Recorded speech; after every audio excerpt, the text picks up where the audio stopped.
Você está ouvindo NetoCast, Direito, Tecnologia e Informação nas redes sociais.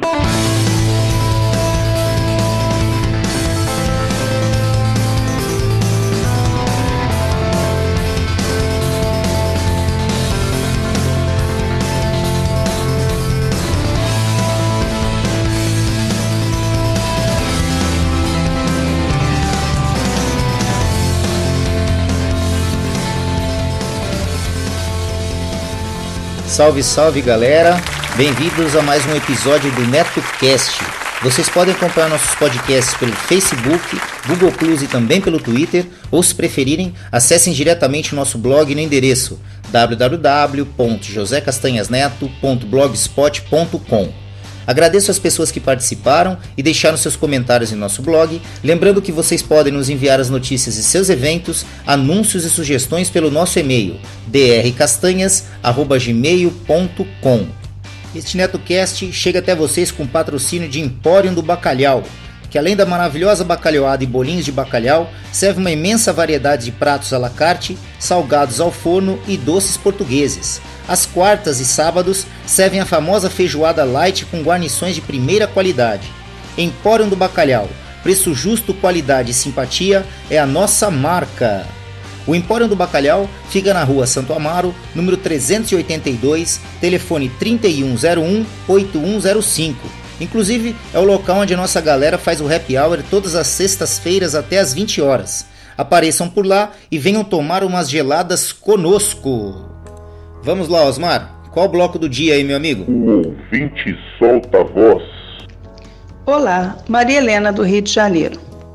Por esses dias, encontrei na internet um artigo da revista Super Interessante, na seção Comportamento, de autoria de Felipe Germano, sobre o nosso cérebro. O título era: O formato do seu cérebro define sua personalidade. O que torna o texto interessante é a comparação que um grupo de cientistas fazem, afirmando que seu cérebro é mais parecido com os 7 anões. Isso mesmo, os 7 anõezinhos, aqueles que salvaram a Branca de Neve.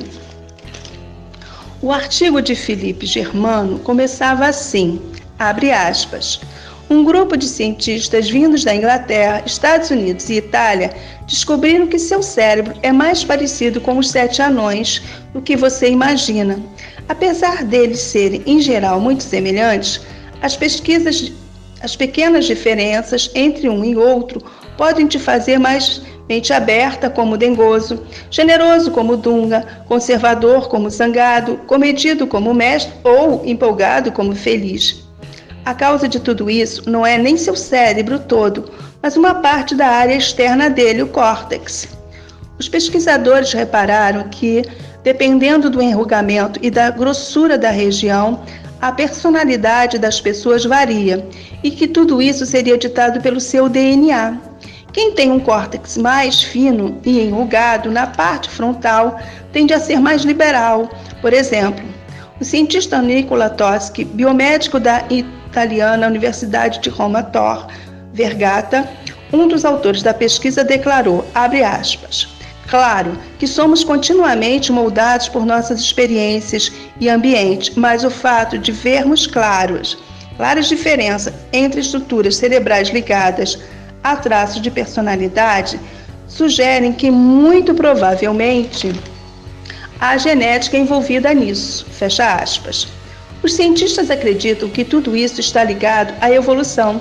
Conforme envelhecemos, nosso cérebro cresce, muda e se adapta para ocupar menos espaço. Já o crânio se expande em menor velocidade. Nosso córtex frontal vai ficando mais liso, porém mais enrugado.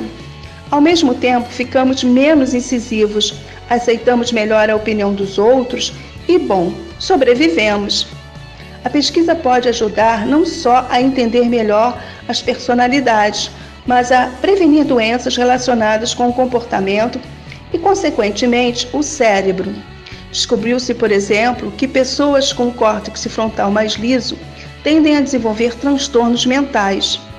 O também autor da tese, Luca Passamonte, neurocientista da Universidade de Cambridge, afirma que, abre aspas, Fazer conexões sobre como a estrutura cerebral se relaciona a traços básicos de personalidade é um passo crucial para melhorarmos as ligações entre a morfologia cerebral e o humor particular, cognição ou transtornos comportamentais, fecha aspas. Essa é a minha contribuição para o NetoCast da semana. Uma ótima semana para todos. Boletim absurdo do dia, galera. O boletim absurdo do dia fica aqui por conta da Folha de São Paulo, tá ok?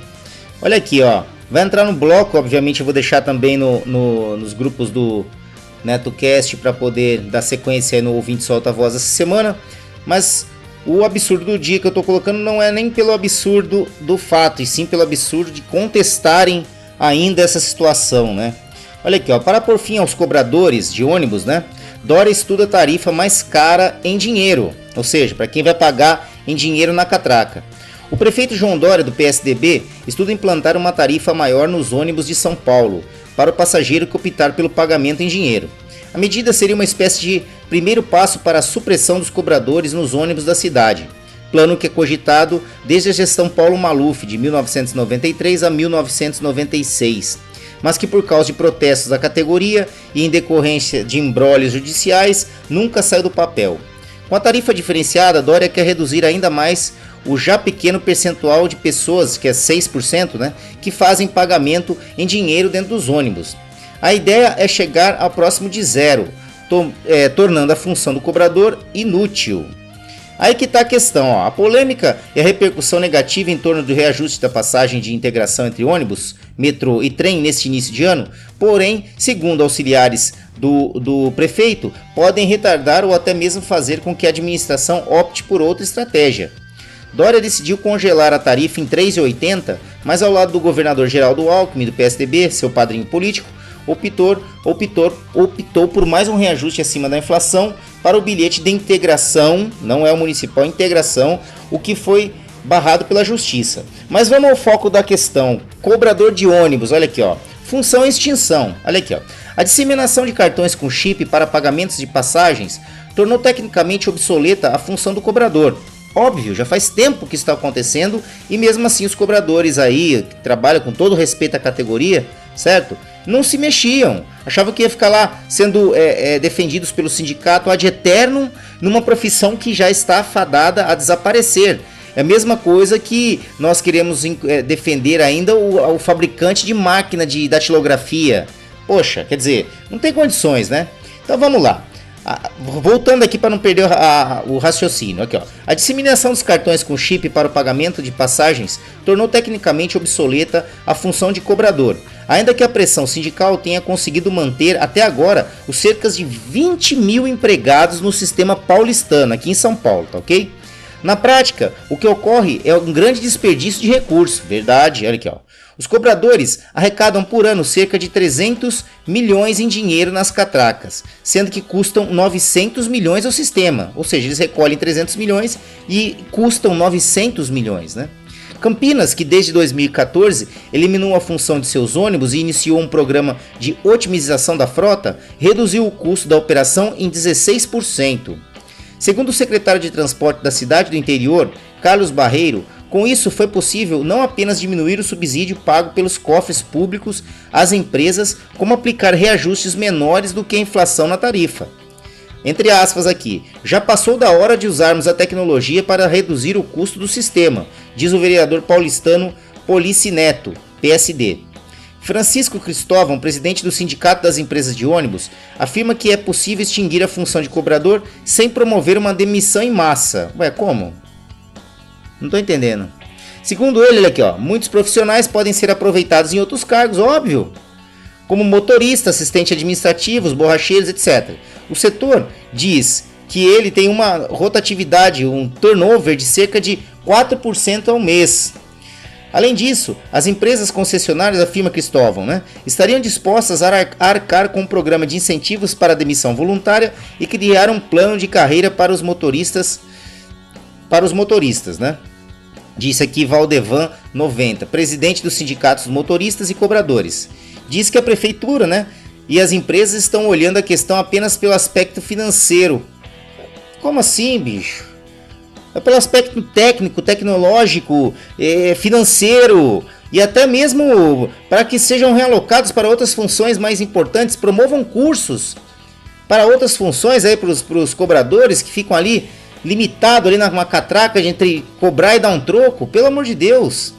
Olha aqui, ó, ele argumenta que sem cobrador as viagens vão demorar bem mais, pois além de arrecadar o dinheiro de passagens e cuidar do troco, o motorista terá de responder aos passageiros que pedem informação, reduzindo sua atenção ao volante. O cobrador auxilia a população e o motorista, afirma. Olha, versão na gestão do prefeito anterior aqui, Fernando Haddad, ele manteve aí os cobradores, mas sinceramente eu acho que é um caminho sem volta.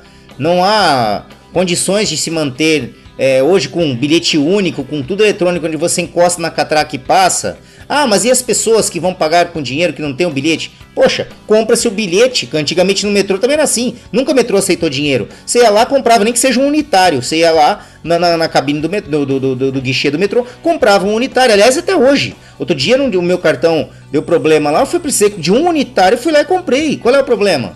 Certo? Qual é o problema nisso? Bom, é isso, galera. Deixe seus comentários no www.josecastanhasneto.blogspot.com. Olá, Castanhas, é o Alexandre aqui, de São Paulo. Meu pai teve um cachorro vira-lata chamado Buiú, que era muito inteligente. E ele teve uma vida comparável a de um homem. Foi um boêmio, brincalhão, era namorador, andarilho. E chegou até a ser preso por vadiagem. Ficou 5 dias detido pela carrocinha, a polícia canina. Certa vez ele ruiu um osso e meu pai quis tomar dele. E o Buiú rosnava. Dava a entender que ninguém ia pegar o meu osso, no olhar dele, né? Meu pai então ofereceu um osso maior e ele ficou animado. E quando meu pai foi pegar o osso menor, o cachorro rosnou novamente. Meu pai então resolveu jogar o osso maior para ele. E após abocanhar o novo passatempo, o Buiú deixou meu pai pegar o osso que tinha um valor menor, né? Ele comparou o tamanho dos ossos. A natureza nos dá exemplos de conduta por meio de seus animais, né? Eu lembrei desse ocorrido ao ouvir sobre a atitude do prefeito Dória em relação aos cobradores no seu podcast. Entendo a lógica da extinção da função, mas não há como aceitar o efeito negativo na vida desses milhares de trabalhadores e seus dependentes. Tecnologia significa tudo aquilo que proporciona conforto. E se essa tecnologia gera tamanho desemprego, ela não está cumprindo seu papel sagrado. Não dá para termos mais barracas como moradia nas ruas. Aqui na Bela Vista está lotado. E tem outro detalhe, né? Além do mais, você falou que ele quer aumentar o preço. Você leu na matéria que ele quer aumentar o preço para quem pagar em dinheiro. E essa diferenciação, se eu não me engano, é crime.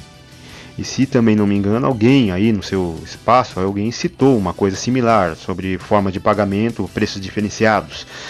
Então isso também não é... Se a justiça vê que numa loja a pessoa não pode praticar preços diferentes por determinado produto, mediante formas de pagamento, então também o prefeito não pode mudar a modalidade, inclusive aumentar o preço para quem for pagar em dinheiro. Isso não existe, isso não tem lógica, entendeu? Isso é uma, passível de processo. E gerar desemprego numa situação de dificuldade financeira como nós estamos passando terá mais malefícios aos cidadãos do que benefícios, né? E além do mais, vamos tratar os rapazes aí, o pessoal, os cobradores, como sapato velho, usou, tal, não serve mais, vamos jogar fora. Tem que prepará-los, e isso levará alguns anos, para novas modalidades de trabalho, para novas funções, seja dentro das empresas de ônibus, como seja na rua com outras atividades. Não pode jogar na rua, não. Aqui outra coisa que eu queria falar, que as pessoas aqui no Brasil, a gente vê, eu passei uma lotérica agora há pouco, as pessoas querem desesperadamente enriquecer neste país, por conta da falta de amparo e confiança que tem no governo. Daí as lotéricas, aquelas filas enormes, atrás do prêmio acumulado, da Mega Sena, das quinas e outras tantas que tem por aí. E se essas lotéricas prestassem, premiariam 50, 100 ou mais pessoas continuamente, semanalmente. Não precisa dar 1 milhão, 2 milhões, 10 milhões para uma pessoa só. Dá 600, 700 mil para a pessoa. Não precisa de tudo isso.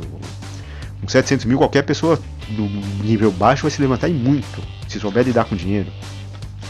O que eu acho que se abusa da falta de inteligência do nosso povo, daquela ausência de inteligência, que não sabe, nós não sabemos o que é contrapartida. O Buiú, na troca dos ossos, mostrou ao meu pai que sabia o que era contrapartida. Falou. Maria Helena, do Rio de Janeiro. Estamos atravessando um momento de caos, voltando aos tempos das barbáries, termo usado com frequência nessas últimas semanas. Para entender melhor o sentido e significado desse vocábulo, vamos recordar a origem dele. A expressão bárbaro surgiu entre os gregos antigos, que chamavam de bárbaro qualquer estrangeiro.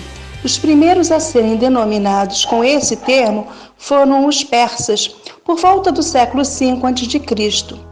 Para os gregos, os idiomas guturais, sons na maioria produzidos na garganta dos persas, que ao serem pronunciados saíam parecidos com bar, bar, bar. Daí a origem da palavra.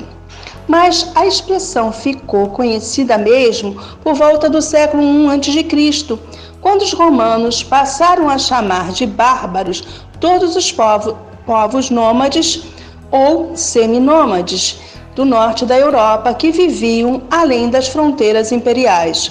Os bárbaros entraram para a história como sujos, sanguinários, primitivos e incontroláveis, mas eles eram relativamente civilizados, morando em pequenas aldeias, cultivando cereais e criando gado.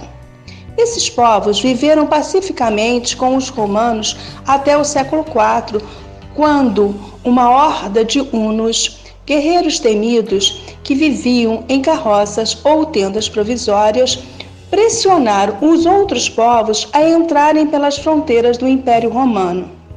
Nesse sentido, encontramos a definição para a barbárie, que é a condição daquilo que é selvagem, cruel, desumano e grosseiro, ou seja, quem ou o que é tido como bárbaro. A barbárie pode ser interpretada como uma ação de extrema violência e agressividade com o único objetivo de afetar diretamente a paz e a tranquilidade de determinado grupo. Entre as principais definições para a barbárie, podemos citar selvageria, bestialidade, grosseria, ignorância, estupidez, rudeza, crueldade, atrocidade e incivilidade. No século XXI, estamos presenciando a barbárie social, quando determinados grupos sociais ignoram as leis previstas pela legislação oficial e agem por conta própria. O Estado e seus poderes servem para ordenar a vida social.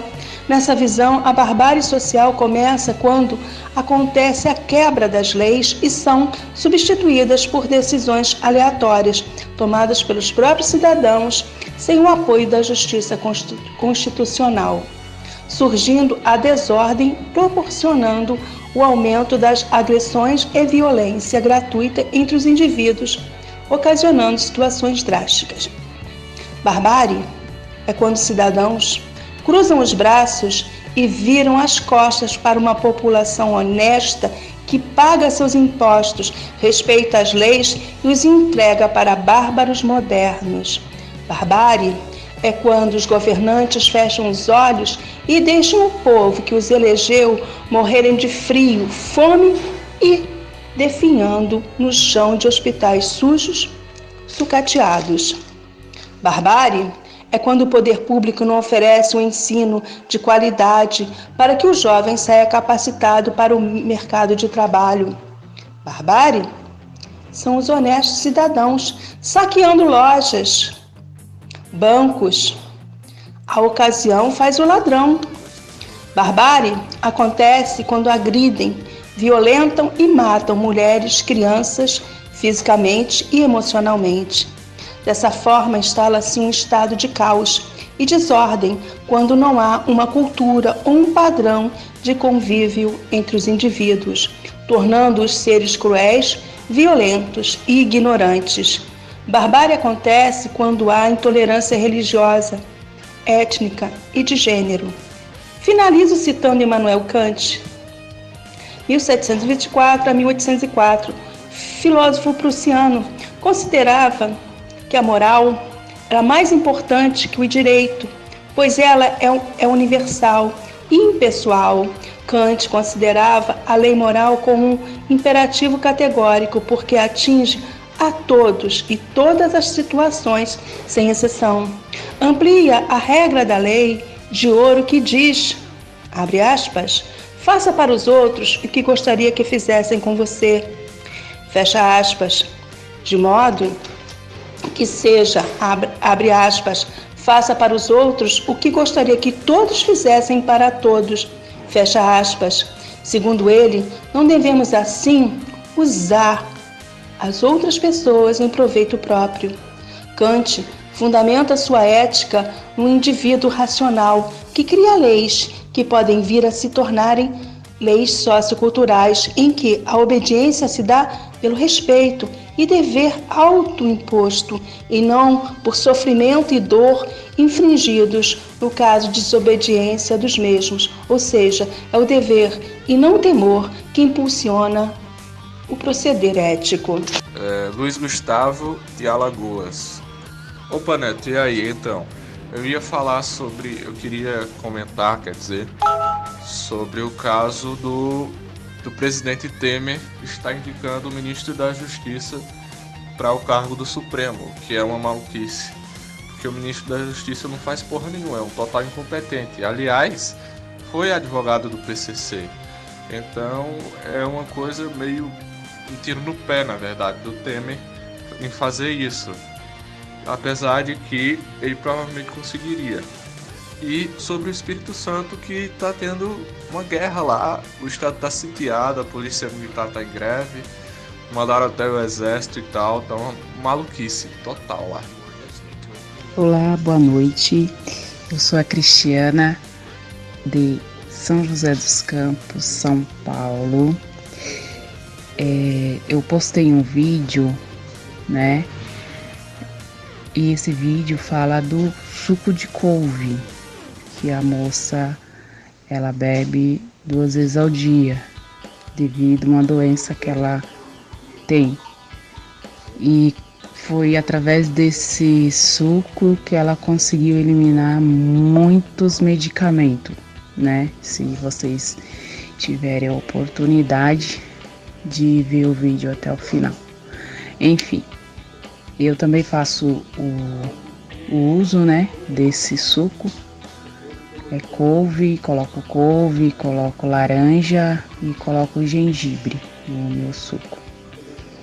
Mas teve uns anos atrás, se eu não me engano, acho que foi em 2003, 2004, mais ou menos, eu trabalhava na Associação dos Advogados aqui de São José dos Campos, e devido a muito estresse, muita pressão, então eu estava sentindo muita dor no estômago, né? Dores mesmo a ponto de, às vezes, passar mal dentro do ônibus, e algumas vezes eu cheguei a passar mal mesmo, pedi para uma senhora, para a pessoa dar, né, ceder o lugar para eu sentar, porque senão eu ia desmaiar no ônibus. Então, por causa dessas dores que eu estava sentindo constantemente, eu marquei um gastro, né, e fui no gastro. E assim que eu cheguei no consultório dele, a primeira consulta, ele só olhou, apertou próximo ao meu estômago. Aí ele nem pediu para eu fazer endoscopia, já falou que eu estava com gastrite nervosa devido ao estresse. Aí eu passei, né, relatei para ele o serviço que eu fazia, enfim. Aí ele falou que não ia passar o medicamento enquanto eu não fizesse o exame para ver se realmente era uma gastrite nervosa. Enfim, aí eu cheguei em casa, conversei com meu pai, com a minha mãe, Aí o que o meu pai fez? Suco de couve. Aí eu bebia de manhã, né, em jejum, um copo, e quando eu chegava à noite ele fazia outro suco de couve e eu bebia também. Eu fui mais ou menos bebendo esse suco mais ou menos uns 3, 4 meses. E retornei ao médico, não fiz endoscopia, não precisei tomar medicamento. Graças a Deus, através desse suco, nunca mais tive dor de estômago, no estômago, né? E realmente sarei, estou curada. Mas eu continuo fazendo, né, o suco e bebo. Quando não é laranja, eu substituo por outra fruta, mas sempre tem um gengibre no meio. Esse é a minha contribuição para o ouvinte solta-voz do NetoCast. Boa noite a todos e bom descanso. Olá, NetoCasters e Dr. Castanhas. Aqui quem fala é o Chef Kaiser, direto de Seul, Coreia do Sul. Vou comentar aí também sobre a questão da barbárie aí que a Maria Helena colocou aí muito belíssimamente no seu áudio. Bem bacana, Maria Helena. Eu li ou ouvi alguma coisa sobre aquela questão que você citou, a ocasião faz o ladrão. Eu ouvi também um senhor que colocou dessa maneira, que a ocasião revela o ladrão, tá? E eu concordo com ele, porque eu acho que a barbárie hoje em dia, ela é muito mais barbárie do que era antigamente, porque antigamente, como você colocou aí, Maria Helena, a civilização não era muito desenvolvida, né? E hoje, com todo esse desenvolvimento que a gente tem, que a gente inclusive carrega um mini computador no bolso com câmera fotográfica, poder fazer uma gravação em vídeo em altíssima resolução, apesar de toda essa tecnologia que a gente desenvolveu, muitos povos aí não conseguem ainda se desenvolver como nação, né? E acabam acontecendo fatos, aberrações como essa, em pleno 2017, início do ano de 2017, acontecer isso que está acontecendo no Brasil. Não só no Espírito Santo, outros estados aí também onde a polícia militar, os policiais, não têm o seu salário, que acho que é o primeiro pedestal, o primeiro tijolo de dignidade, né, que deve ser mantido nessa construção aí da relação de emprego, né? Não tem o seu salário pago em dia. Então o que é isso? Isso é um maior desrespeito. E resumindo aí tudo que você falou, Maria Helena, eu acho que o que resume bem é o mau gerenciamento, a má organização. Eu sempre gosto de colocar para o lado privado. Se você pega uma empresa onde ela é mal gerenciada, onde o sistema econômico da empresa não funciona, o tesoureiro não cumpre as suas obrigações, o pessoal da limpeza não cumpre as suas obrigações, o pessoal dos recursos humanos, ninguém faz tudo como deve ser feito, o que acontece? A empresa quebra, a empresa fecha, a empresa vai à bancarrota e não consegue se manter. Agora, no lado público, não acontece a quebra, né? Vai indo do jeito que dá, o sistema educacional coloca qualquer um lá para fazer essa administração. Aí temos governadores de tudo que é tipo, temos prefeitos de tudo que é tipo, temos presidentes de tudo que é tipo, mas não temos administradores que realmente consigam colocar isso para frente, né? Então aí o que acontece? Nem o salário não consegue ser gerenciado, não consegue ser pago. E aí vai acontecer essa barbárie, realmente essa barbárie que está acontecendo, que eu acho que é uma barbárie ao quadrado, porque não é admissível que em 2017 o governo federal, o governo estadual, o governo municipal não consiga nem pagar os salários dos seus funcionários. Imagina se a gente for avaliar o resto, educação, saúde e tudo. Então só pode acontecer isso, uma hora estoura e é isso aí que acaba acontecendo. Tá bom? Um abraço para vocês aí, Neto e NetoCasters. Boa tarde, chefe Kaiser. Maria Helena, do Rio de Janeiro.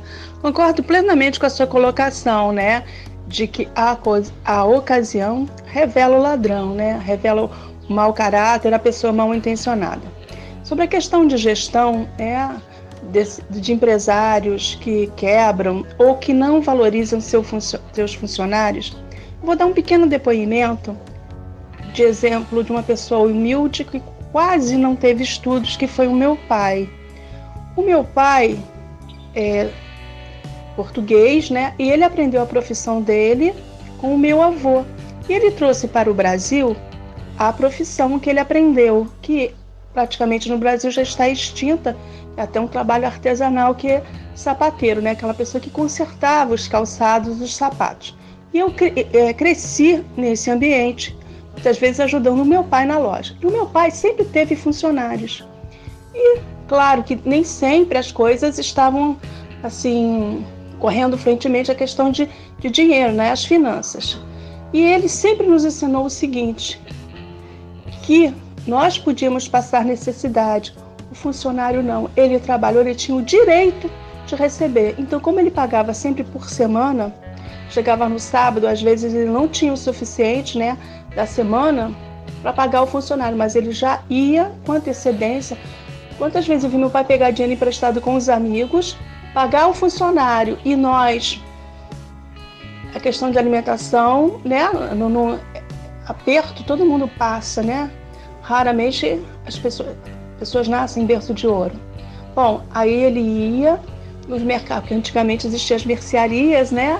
Que tinha a cadernetinha, ele ia lá nos amigos, pegava os alimentos, assinava a cadernetinha. E o primeiro dinheiro que entrava, ele ia saldando as dívidas dele. Então, isso eu sempre aprendi com meu pai. Quem trabalha tem que receber. Não é nem metade, nem é um terço, não, é integral, é o seu direito. Infelizmente, as pessoas esquecem de se colocar no lugar do outro. Então, uma boa tarde para você e para todos. Curiosidades, galera. O boletim de curiosidades do dia fica aqui por conta do site de curiosidades. Site bem bacana mesmo, que eu recomendo que vocês façam uma visita lá. Eles estão no Google+, no Twitter e no Facebook, tá ok? Então vamos lá. Pesquisadores da NASA trabalham em sistema de propulsão a laser para chegar a Marte em 3 dias. A exploração do espaço já é uma realidade, mas agora a NASA está elevando o nível das pesquisas para estabelecer viagens interestelares. Os cientistas estão lutando para acelerar a velocidade das naves espaciais. Com a tecnologia atual, estima-se que o homem demoraria em torno de 5 meses para chegar a Marte. Mas o cientista da NASA, Philip Lubin, está trabalhando em um sistema de lasers que seria capaz de colocar uma nave espacial em apenas 3 dias no planeta vermelho. O sistema fotônico de propulsão conta com impulsos de fótons, que são partículas de luz. Lubin explica que a tecnologia pode ser facilmente ampliada e deve estar disponível para testes em pouco tempo. Contudo, esse tipo de aceleração requer uma grande quantidade de equipamentos, como um anel de supercondutores e por aí vai, né? O grande desafio agora é desenvolver esse sistema em uma escala compatível com o tamanho necessário para viagens do homem ao espaço. Nesta nova tecnologia, os fótons, trabalham para impulsionar a nave espacial por meio de energia. É possível gerar impulso suficiente para acelerar gradualmente a nave espacial. A equipe da NASA ainda não experimentou o sistema, mas em seus cálculos mostram que a propulsão fotônica poderia resultar em um ofício robótico de 100 kg, que poderia chegar a Marte em apenas 3 dias. Para naves com capacidade de transportar tripulação humana, o tempo de viagem seria de aproximadamente 1 mês, 1/5 do tempo que leva o sistema de lançamento espacial, a SLS, com o foguete mais poderoso do mundo. O verdadeiro benefício para a propulsão fotônica seria levar o homem para fora do sistema solar e para estrelas vizinhas em um curto espaço de tempo. Atualmente, o sistema não é projetado para mandar seres humanos em distâncias interestelares, mas sim robôs bem equipados para missões de pesquisas e envio de inteligência artificial para sistemas solares distantes. Bem bacana mesmo essa matéria, né, galera? Bem bacana mesmo, sistema aí de propulsão por fótons, né? Que seria aí a propulsão a laser, vamos dizer assim, né? Muito interessante mesmo. Deixem lá seus recados, lá seus comentários no www.josecastanhasneto.blogspot.com. É isso aí. Gostaram do episódio de hoje? Então acessem www.josecastanhasneto.blogspot.com. Lá vocês verão a aba de contribuições para que possam ajudar o projeto do NetoCast a se manter no ar. Façam como a Renata de Recife, Paulo de Fortaleza, Reginaldo de Curitiba e outros. Seja um patrono do NetoCast e ouça nossos agradecimentos nos boletins especiais aos colaboradores. Aproveito também para informar que o NetoCast está disponível no Spreaker, no SoundCloud, no iTunes e também temos o nosso canal lá no YouTube. Basta procurar no YouTube por NetoCast e lá você terá o áudio de nossos podcasts também em forma de PowerPoint lá com o áudio e com os avisos e imagens relativas ao podcast do dia, ok? É isso aí. Gostaram do episódio de hoje? Então acessem www.josecastanhasneto.blogspot.com. Lá vocês verão a aba de contribuições para que possam ajudar o projeto do NetoCast a se manter no ar. Façam como a Renata de Recife, Paulo de Fortaleza, Reginaldo de Curitiba e outros. Seja um patrono do NetoCast e ouça nossos agradecimentos nos boletins especiais aos colaboradores. Aproveito também para informar que o NetoCast está disponível no Spreaker, no SoundCloud, no iTunes e também temos o nosso canal lá no YouTube. Basta procurar no YouTube por NetoCast e lá você terá o áudio de nossos podcasts também em forma de PowerPoint lá com o áudio e com os avisos e imagens relativas ao podcast do dia, ok? Bom, é isso, galera. Quem tiver interesse em anunciar aqui no NetoCast, basta nos enviar um e-mail para drcastanhas@gmail.com que remeteremos as quantidades de anúncios e os valores. Vamos ficando por aqui. Eu sei, galera, eu sei. Amanhã tem mais. Não esqueçam de seguir o nosso blog www.josecastanhasneto.blogspot.com e curtir a nossa página no Facebook www.facebook.com/NetoCast podcast, tudo minúsculo e emendado. Ou se preferirem, acessem diretamente a barra de pesquisa lá do Facebook, procurem lá NetoCast, tudo em maiúsculo. Assim que vocês visualizarem nosso alto-falantezinho branco e vermelho, acessem a página, dêem um curtir e ajudem o nosso programa.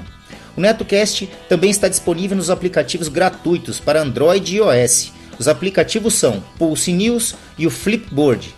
Baixem os aplicativos, adicionem a URL do nosso blog nos aplicativos e acompanhem diretamente de seus tablets e smartphones. Para aqueles que curtem fazer um download dos podcasts, o NetoCast agora também tem feed. Lá na barra lateral direita do blog, eu disponibilizei as URLs dos feeds para que vocês assinem diretamente com seus aplicativos e agregadores. O iTunes, para o caso de iPhone e iPad, e no caso de Android, eu recomendo o aplicativozinho CarCast, aquele do carrinho preto e laranja, que é bem simples e cumpre com o que promete. É isso, galera. Vamos ficando por aqui, deixando um abraço especial a todos que acompanham o nosso podcast, deixando também um beijo especial para Paty Lopes e Amandinha Lopes, que deixaram as camisetas do NetoCast ainda mais bonitas. É isso. Um abraço a todos e até o próximo episódio do NetoCast. Fui! Todas as faixas musicais utilizadas neste podcast, seja como fundo musical ou encerramento, possuem licença Creative Commons ou Royalty Free, sendo que as fontes e seus links estão relacionadas no post.